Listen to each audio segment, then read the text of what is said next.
Mary and Victoria, make sure that you write the title of the second video. Who are your allies? ALLIES. Who are you attaching yourself to? Because that's gonna make a big difference. You see, even ungodly people have known how to attach themselves to godly people for their survival. See? Even ungodly people, bad people, you will see a wicked man marrying a church woman.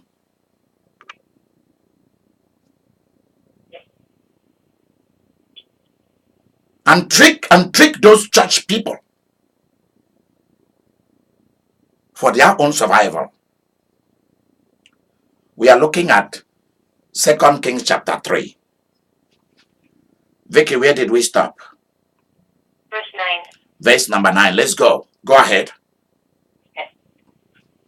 So the king of Israel went with the king of Judah and the king of Edom, and they marched on that roundabout route 7 days. Okay, so this is what is happening.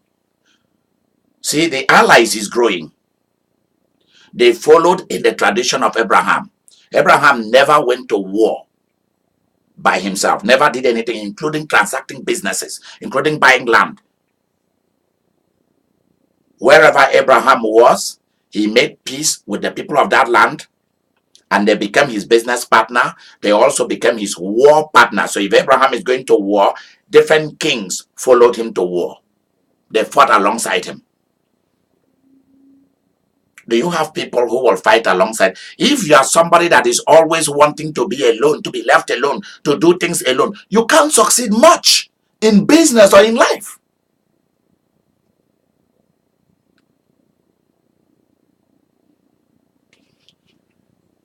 Being an adult means being secured within you.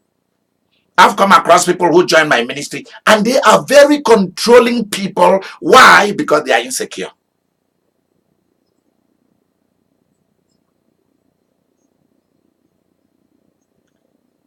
There's so much you cannot do in life by yourself.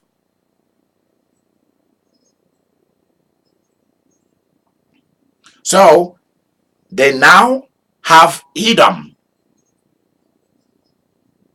the sons of Esau, joining them. So you now have Israel, Judah, Edom, 3 nations going to war against Moab. And they journeyed for 7 days through the wilderness of Edom. What happened there?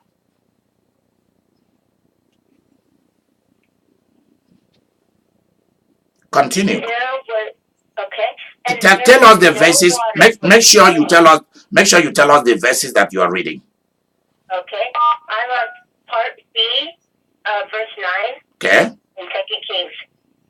2 Kings chapter 3 is where she's reading. 2 Kings chapter 3, she is in verse number 9a. Now continue reading. Okay. And there was no water for the army, nor for the animals that followed them. They now had no water. Because at least when you are going on in the wilderness like that, you will have trenches, you will have lakes, you will have rivers. There was none whatsoever. That was strange. No water for them to stop by and let, because there's always water along the way. There was none. And now let's see what happened. Everybody were feeling it. They were feeling thirsty. Go ahead. Verse 10. And the king of Israel said, Alas, for the Lord has called these 3 kings together to deliver them into the hand of Moab. Okay, because there was no water, people were complaining. People were really about to die of thirst. The animals were getting tired and weak. They couldn't continue. towards the land of Moab.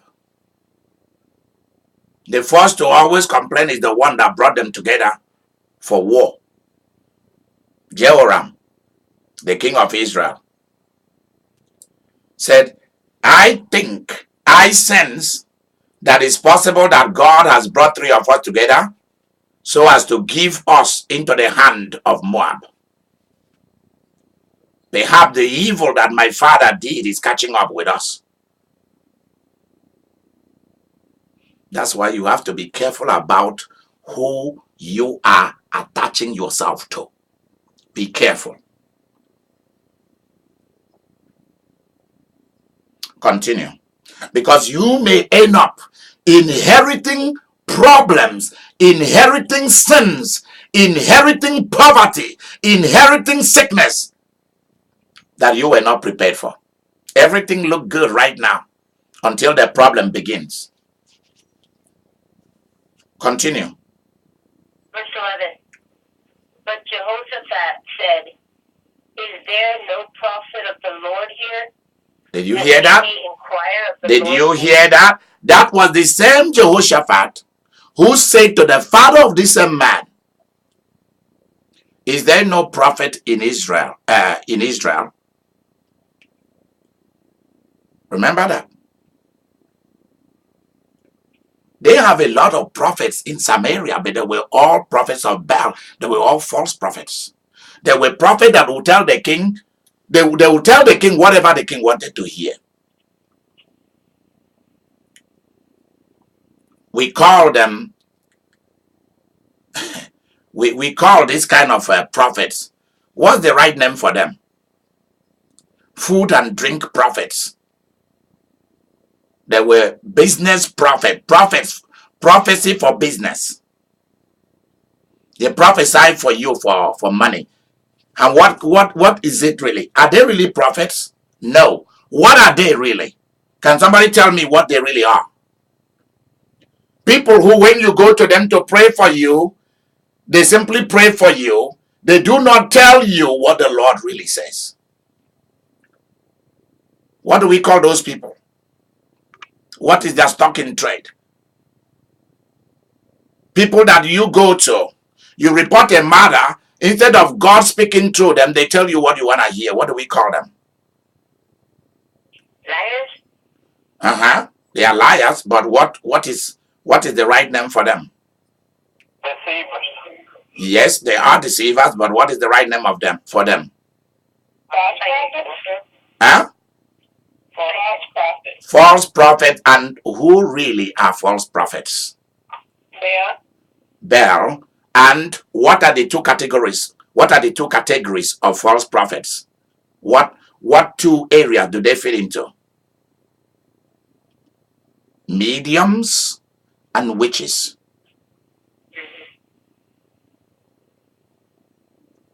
They are mediums and they are witches. It means they speak to the world of the dead through the eyes of the dead. And sometimes God can tweak in. If he has nobody, God can tweak in through them. So they can see, not that God is speaking to them or through them, but they, let me correct myself, they can see both worlds. Because it's a demon that is operating through them. And devil do see both sides and also the earth. So there is a difference between God speaking through somebody and God directing through somebody, and a witch or a medium or somebody that practices science and zodiac and the occult and all this stuff operating. Very, very big differences.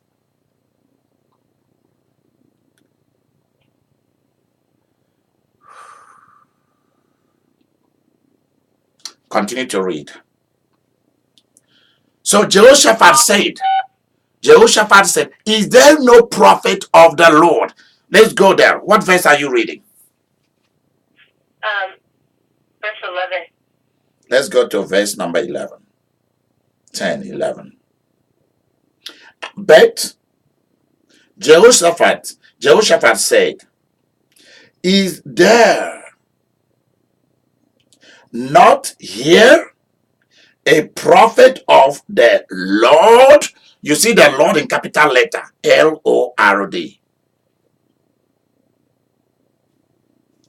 Which Lord? The Lord of Judah. Is there not anyone here who is of my own God? The God of David, my father. Is there none here in this land? Remember that Elisha or Elisha did not live in Judah. Neither did Elijah. Please get it straight. Elijah did not do ministry in Judah, in Jerusalem. No. He did ministry in Israel, Samaria. And Elisha also. So both Elijah and Elisha did ministry in a very horrible location, in a very horrible environment. And that is what turned Elijah and Elisha to cranky, creepy, crazy, old, bald-headed, angry men. Are you guys seeing what I'm saying here? Where you are doing your business can change you from being a nice person to being a bitter, unhappy person.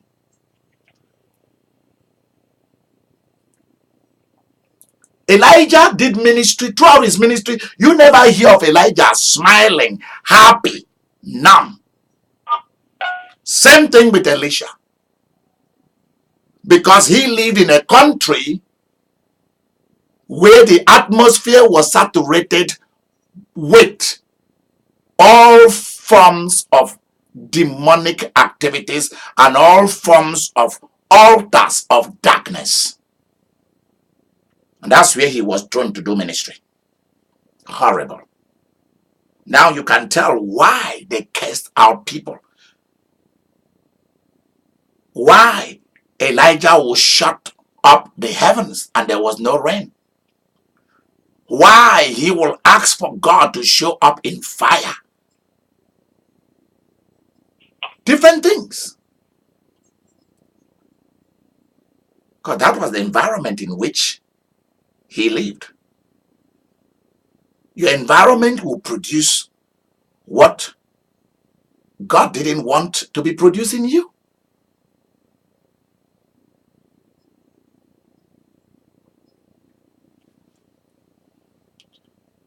Sometimes you will become your environment without knowing it.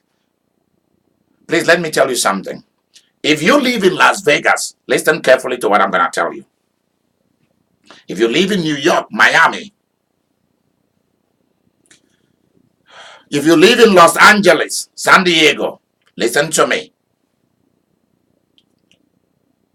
If you live in Atlanta, Georgia, listen to me. Sydney, London, Milan, all the important cities of the world, listen to me. And also, if you live in a little village, a little town, a big town, wherever you live in the world, listen to what I'm about to tell you. The powers in your city or in your village or in your town is going to affect you unless you are willing to fight to defeat them.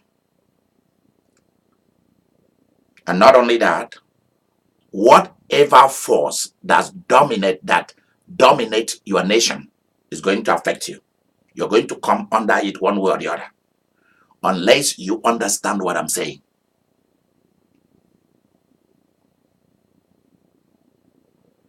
If you live in Las Vegas, everything you'll be doing with any human being will be in terms of business. Even if you are trying to be generous, you're trying to be nice, it's about business. relationship, business, sex, business, food, business. Everything is calculated in terms of money. Same thing with New York, same thing with all big cities. There are some cities that sex rules, some cities prostitution rules, some cities gambling rules, some cities food rules, some cities killing rules, some cities gambling, mobsters, gangsters. Some places is religious fanaticism. Some places is the spirit of Democrats or Republicans or something. It will affect the churches, the preachers, the pastors, the priests, the old archbishops. All of them will come under whatever spirit rules where you are. And they will not be able, especially because they don't know what we are talking about. They will not be able to get themselves out of it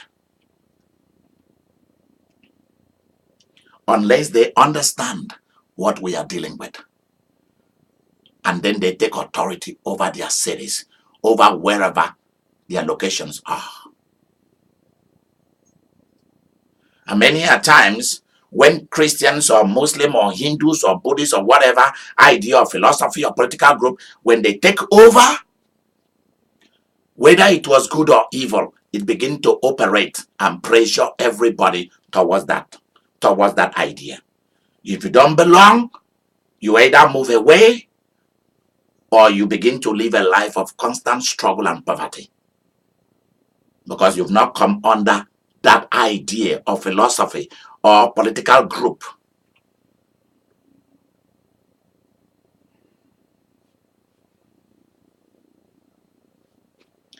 And if you belong to if you come from a different culture, you will begin to betray your culture. Because the spirit that is ruling your city is influencing the money that is being given to you. Go to New York and you will see what I'm saying.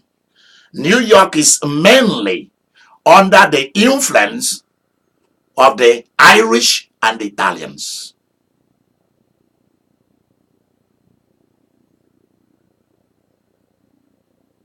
Each city will tell you who are in charge. And then you go and look at the history and how those people behave, and you will see that that is what is ruling that territory. Nancy, am I right in what I'm saying? Yes, you are. Irish and Italians, they own New York. Not the Jews. The Jews are newcomers in the game. And in America today, the richest people in America today are not Jewish people, because you guys make that mistake.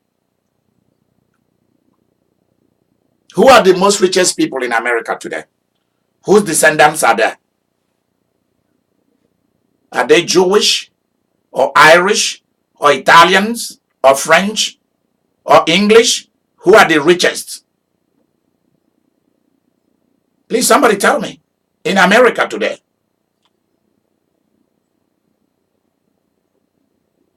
Try. Somebody try something. Scottish. The Jewish. Not the Jewish, not the Irish. Scottish. Yeah, the Scottish. The Scottish. Is that you, Lizzie? Yes. Yeah, it's the Scottish.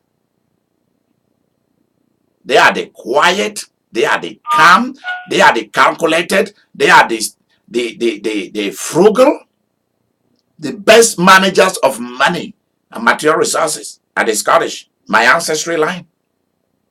They are the richest in America today. And they don't make noise. 70% of all your money and riches reside with that group. Not with the English. That's why the English cannot do anything without the Scottish. Where is the husband of Queen Elizabeth from? Where is he from?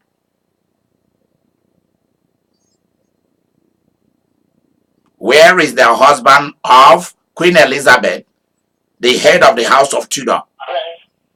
Where is Prince Philip from? Please tell me. Scotland. He's from Scotland.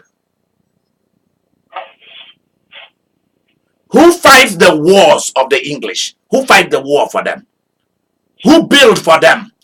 Who travel to do mission work and government work for them? Is it not the Scottish?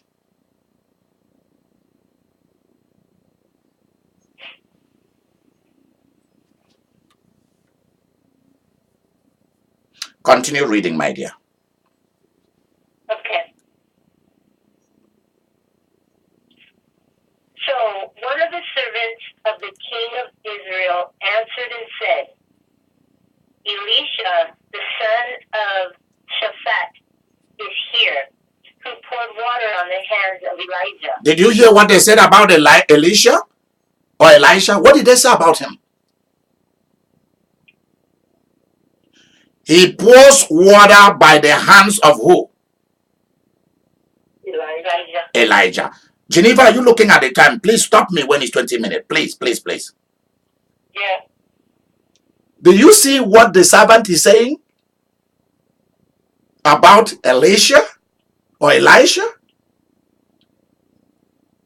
Elisha is here in this territory. He's here in Israel. He's here in Samaria.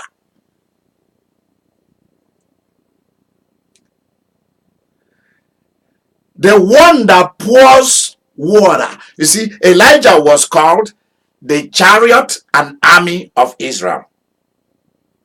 That's the nickname of Elijah, which means a one-man army. Was he really a one-man army? No. Because surrounding the hills, the mountains of Israel, of Samaria, there were chariots of fire and horses of fire.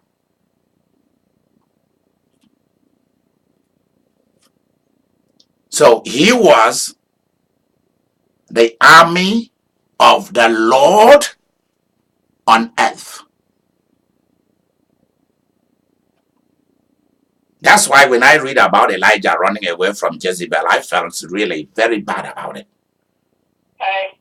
Okay. So we are coming back to that particular point. I love this.